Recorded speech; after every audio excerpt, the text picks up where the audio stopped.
Alright. Gawa tayo ng intro na alright, no? Hindi naman kasi reaction dito kay Ping Lacson na mukhang di ko lang ma-feel kung ano ang dapat itawag ko sa kanya dito kasi mukhang para sa akin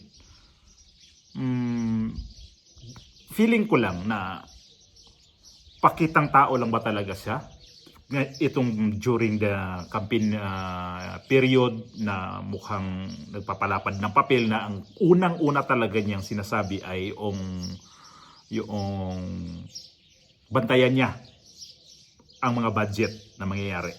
So yun lang ba yung priority mo na bakit ka bumalik pagkakandidato na senador? So para sa akin talaga, sabi hindi ko naman talaga ito ibuboto. Hindi ko talaga ito ibuboto sa totoo lang si Ping Lacson kasi ang sistema kasi nito ni Ping Lacson nakikita ko ay parang in and out. Pasok siya sa mga ano siya, parang alam niyo yun, parang para sa akin masyado siyang doble cara. Espanyol ha, doble cara. Dalawang pagmumukha nito rin ha. Ito si Lacson. Ito yung interview niya ni Gretchen Ho. Mayroon tayo ditong gagawa ng reaction tungkol dito sa war on drugs. At ito yung sundan ko ang kanyang mga sinasabi dito. Napanood ko to, kaya dito ako sabi ko parang ek nitong former general, former senator na to Ek. Pakinggan natin yung pakinggan niyo yung interview niya ha. And we're still joined here at Morning Matters by former Senator Ping Lacson. Senator, as I mentioned, you were former PNP chief. And you brought insight into the drug war of the former administration. Sabi niyo po in an interview, walang consistency kapag kakampi, libre kapag kalaban tutuluyan. Hindi ka magsasucceed kapag double standard ka. You that referring to the former president. Do you think it was a failed drug war? The fact that meron pa rin mga drugs na na-confiscate ng mga shabu, di ba, in tens of billions of pesos yung amount. So, hindi natin masasabing complete success yung drug war. And the number of people killed, kaya sinabi kong double standard kasi we once investigated a case involving some police officers known to be very close to somebody really close to the president. Walang nangyari sa case We investigate. Ganon niya. Parang hindi siya satisfied sa ginawa ni dating Pangulong Duterte doon sa war on drugs. Animal ka Lacson. Sir, pakinggan nyo to kung talagang mayroon kayong ano nyo ngayon, ang sistema ngayon kaysa dating Pangulong Duterte. Si Pangulong Duterte umupo, lala na ho ang droga.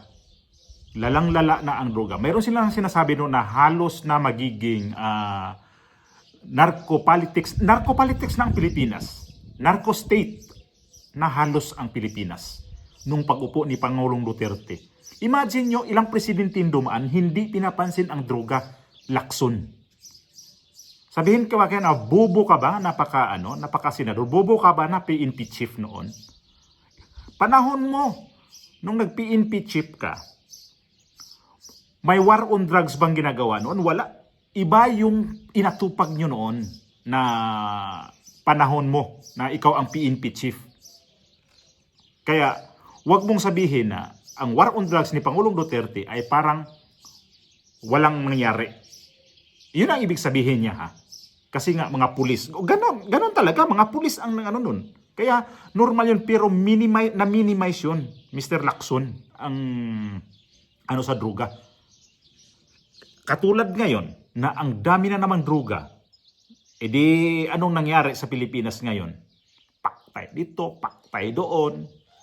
So hindi ka komportable noon kaysa ngayon. Aber, kasi ikaw may bodyguard ka Subukan mong maglakad na walang bodyguard. Subukan mong pumasok din sa mga liblib na mga o kaya sa mga madilim na lugar diyan kung hindi ka ba mangimedyan na papasok. Ito kasing senador na to, ito yung sabi ko doble cara This was the case on the involving the killing of the father of Kerwin Espinosa sa Albuera Leyte. napaklaro ng ebidensya, pinasok sa kulungan, Ah. pinatay, and yet, noong sinapit namin yung report para sa yung DOJ to take action, wala nangyari sa kaso. Tama nga these po were- kayo, no? Iniikot lamang yung Yes. mga pulis nung panahon na yun. Mm. Pero eto nga po, no, paano nga ba, paano imbestigahan ang police force given all of these Yeah. cases? Yeah, another legislation probably strengthen yung internal affairs service ng police. Sa ngayon kasi, Galing ka na sa ano, galing na siya sa pagkasenador. Wala silang solusyon nun. During the time o Pangulong Duterte na war on tawas ang yan talaga unyang tinatarget ni dating Pangulong Duterte na dapat malinis. Hindi nga naman talaga nalinis, pero yung nagluluto ng mga tawas sa Pilipinas noon, tanggal yun, wala na lahat yun. Bumalik ito ulit nitong taon na to. Nagluluto na, may nahuli naman nagluluto na. Twice ako nakita ng balita na may nagluluto ulit. Sa panahon ni dating Pangulong Duterte, wala na yan. Although nung bago pa lang siya upo, may nagluluto, pero nung bandang huli na, di natin makarinig nun. Bali, ini-import na lang yung mga, mga tawas na galing na sa ibang bansa. Pero itong cook, ay nako naman, sarap. Sarap to siya. Naman, parang adjunct lang siya ng PNP. Dapat talaga yung parang sa US na independent yung internal affairs. They can investigate any police officer na nag-commit ng misdemeanor or even serious offenses. Hindi po ba NAPOLCOM po yun? Ang NAPOLCOM is policy-making body. Oo. Nag-iimbestiga rin sila, pero parang towards policy changes or policy direction. Pero dapat meron talagang tututok. Sayang yung isang provision doon sa PNP law, yung People's Law Enforcement Board. No, ito yung community, local policemen na pwedeng imbestigahan ng community itself because the composition of the board, yung People's Law. Kasi they can dismiss, they can suspend, they can admonish, they can reprimand, etc. No? Hindi masyadong active. Ngayong merong internal affairs service, dapat i-strengthen na lang, enhance yung kanilang authority, yung kanilang power, gawin talagang truly independent. Do you think there was grave abuse of during the Duterte drug war, during his administration, within the police force? And do you agree that those abuses could be linked to the former president and his declaration na dapat mag-neutralize? Actually, Pakinggan niyo sinabi to, ha? niya na, do not bullshit with me, but do your duty. I will die for you. Do your duty. And if in the process you kill 1,000 persons because you were doing your duty, I will protect you. At the very least, parang na-embolden yung police because of the pronouncements of the former president. But, it's really up to the individual policeman to follow illegal or legal orders. Alam ko naman kaya lang i-discern, kaya lang distinguish ano ba yung illegal order, ano ba yung illegal order. After all, sila rin na... Okay. Ito, balik tayo sa Ito sinasabi ni dating Pangulong Duterte na kailangan magtrabaho kayo tungkol ho nga dyan. Hinihigpitan nila ang mga panahon na yun, yung itong mga tawas. So, ang mga pulis nung nagtatrabaho ng husto, Mr. Lacson. So, unlike ngayon, may nakita ka bang mga pulis na nagtatrabaho tungkol ho sa mga ganyang klaseng kontrabando dyan na talagang siniseryoso nila ngayon? Hindi. Alam niyo kung bakit? Gawa nitong PNP chief ngayon ay parang pabor pa siya sa mga gagamit ng mga ganyan na mga tawas. Lalo pa sa nagtatrabaho kasi dagdag daw yun sa energy sa katawan pagka may video ako niyan. Kaya lang, ito yung sinasabi nito, ang layo naman talaga eh. Isa ngayon kasi ang mga pulis sa totoo lang tamad.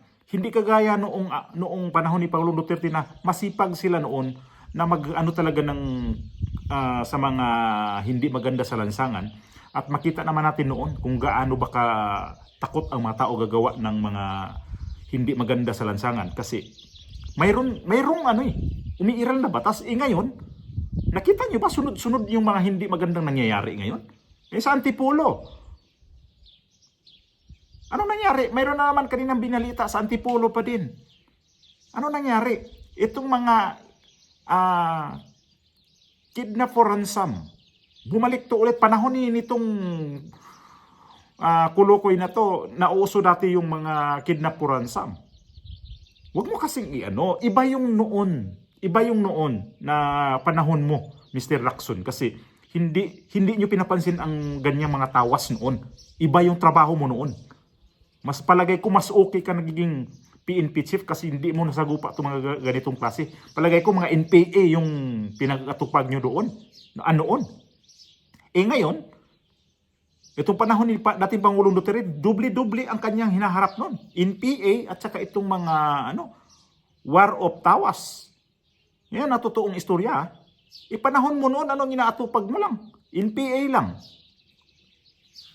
Tama ba ako? NPA lang naman ang panahon nito. NPA yun. Wala, hindi kasama itong mga war of tawas. Naman yung mananagot. So at the very least, na-embolden sila because of the pronouncements of the former president. Kayo po ay agree na ma-elitis, so? Imagine, sa pronouncement daw ni dating Pangulong Duterte na involve yung ibang pulis dahil nga doon sa na kung hulihin nyo yan, kung hindi, lumalaban, di kayo nang bahala dyan. Plak na agad. Ito ngayon, presidente natin, adik, makagawa ba siya ng order ng ganyan? Hindi niya kayang order ng gano'n na pag lumaban yan, plak. Hindi yun. Kasi adik siya, ganyan din siya. Siyempre, alam niya yung gagawin niya na pag gagawin ko to, isa rin ako sa gumagamit yung alam ko eh. Kaya wala silang order. Kagaya dating Pangulong Duterte na talagang straight siya na hindi niya gumagamit ng gano'n kasi alam niya nakakasira talaga sa mga tao yun. So, ito naman si Lacson na dito ako naubo ako nito eh. President Rico Duterte doon sa ICC? Yung kasing ICC, that is the Global Court for the Hopeless. Alam namin yun. Ito Hopeless ka dyan. Mas applicable ito sa mga, kaya ang nalilitis dyan yung mga South African countries, yung mga may mga dictatorship. Kasi nga helpless ito sa dito, kunting lang kay Duterte, tapos maya-maya asulta na naman siya. In the case of the former president, ang sa ICC kasi may tinatawag na yung principle of complementarity. If the criminal justice system in the country doesn't work, then the ICC can step in. If the criminal justice system is working, wala silang karapatan. So, I think nag-work naman yung criminal justice system natin. Pero naandyan na, the president has been arrested and turned over to the ICC. There's so many issues involved. But kahit si DOJ Secretary Boying Remulla sinabi na we don't have a working justice system. I mean, when it comes to that, it will be difficult to prosecute because yun nga, ang involved dito, law enforcement. Paano mo iimbestigahan kung yung ebidensya ay wala? Kumbaga, parang kung police ang operation ang involved dito, medyo magiging mahirap. Kapag internally, you yourself said we should strengthen the Internal Affairs Service. Hindi ako mag-agree na hindi nag-work yung criminal justice system. Probably selective. Pero bakit wala pong investigasyon sa ngayon na matingkad dito nga po? Iilan-ilan lang. Well, the case of Kian de los Santos, inibisigan namin sa Senate. It ended up in a positive conclusion. Na-convict yung 3 pulis doon. But these are individual cases. Ang tinitingnan siguro ng ICC yung kabuuan ng drug war. Yung kabuuan. So do you think they would have the best capacity to do that? Yes, I think so. Yeah. But when it comes to the arrest of the former president, what is your take on that? I mean, when it comes to following protocol, kasi nga narinig din natin na kina-question si General Marbil, si General Torre sa Senado. Pakinggan nyo to. Do you think the former president was denied his rights for judicial process? Meron siyang sasabihin dito. First, ang una ko nung nakita kong inaresto, yung about to be arrested, Naawa daw siya. ang una ko talaga na-feel, yung awa, kasi because of his physical condition. And magkaibigan naman kami ni Presidente, way back nung mayor pa siya ng Davao. Lesson. Magkaibigan na rin kami. So awa, but then, yung police naman, they have this duty to perform. And merong arrest warrant na nanggaling sa ICC tinansmit to the Interpol, meron tayong tinatawag na yung transnational crime, ano? At doon naman ipinasa. So, they had to do their job. General Torre had to do his job. And Si General Marbil, did he have a choice? Or susunod lang din po yan as PNP chief? no, they don't have a choice. Kasi Susunod lang sila sa higher... maski ako, bigyan ako ng arrest warrant, tapos legitimate legal yung order, susundin ko, gagawin ko. Boom! I cannot go back to the Commander-in-Chief, sabihin kong hindi ko kayang iserve tong But warrant. who would be commanding? Ganun din pala, naawa ka nung una. Kasi matanda na sa edad niya. Pero gagawin mo pa rin yung ginawa ni Torre. Nimal ka. Ang dami mong pasikot-sikot na istorya, pero gagawin mo rin pala. Ganun pa rin ang labas. Ipadala mo yung matanda sa ibang bansa. Una kasi, Mr. Lacson, kung talagang nagpatupad kayo ng batas, di mag-ano muna kayo, ito, ako, huhuli nito. O sige, ano ba tayo dito sa batas? Hindi ba tayo lumabag dito sa batas natin? Ito pala, ganun din eh. Utak Torre din eh. Animal, no? Tapos ang dami niya mga pasikot-sikot, naawa daw siya. Yun pala, bandang huli. Alangan naman, susunod talaga ako. Kasi utos sa akin, alangan naman pupunta ako sa aking Commander-in-Chief na di ko kaya to hulihin. Di hulihin talaga niya. Huwag ka na magpautot, Lacson. Ay nako naman itong mama na to babalik ka lang diyan sa Senado para sa mga sa mga budget diyan, yun lang babantayan mo. Paano kung nako naman, paano pasakan ng bibig mo diyan kung ano naman ipasak diyan? Ang hilig sa mga politiko nagmamalinis. Ang mga politiko ngayon sobrang sinungaling. Animal talaga Parang dito ako sabi ko nainis ako nito kay Lacson itong interview na to. General Marbil, Well, the Commander-in-Chief, of course. the President. Yeah, the President. Yun ibig sabihin nun. Alam ka mababalik ako doon sa kanila. Hindi ko kaya humbilihin. I wanna go to your friendship with the former President. I mean, did you agree with this drug war? His approach? No. How would you have approached it better? Well, dapat yung follow the rule of law, tapos follow the rule of evidence, tapos file cases. Which parts did you not agree with? Yung naging discriminate, pinalakas yung loob ng mga pulis, and the Natural. reward system. Para Reward system daw. Hindi ako papayag, hindi ako Tsura, no? sangayon na okay, pagka nakapatay kayong, this is based on the pronouncements, even by some people, some officials close to the president. And narinig naman King sa Queen, no? grapevine sa PNP na minsan nagiging over-eager yung police, nagiging indiscriminate. Minsan para lang makapasa doon sa Quota. ng quota, Oo. maski sino na lang. Opo. And initially, again, when we investigated the cases of extrajudicial killings, meron pang instance na may nag-testify na mag-asawa na yung anak nila used to be the courier of the police. Yung recycled drugs, And sila yung anak nila ang unang pinatay ng police kasi nga baka magsalita.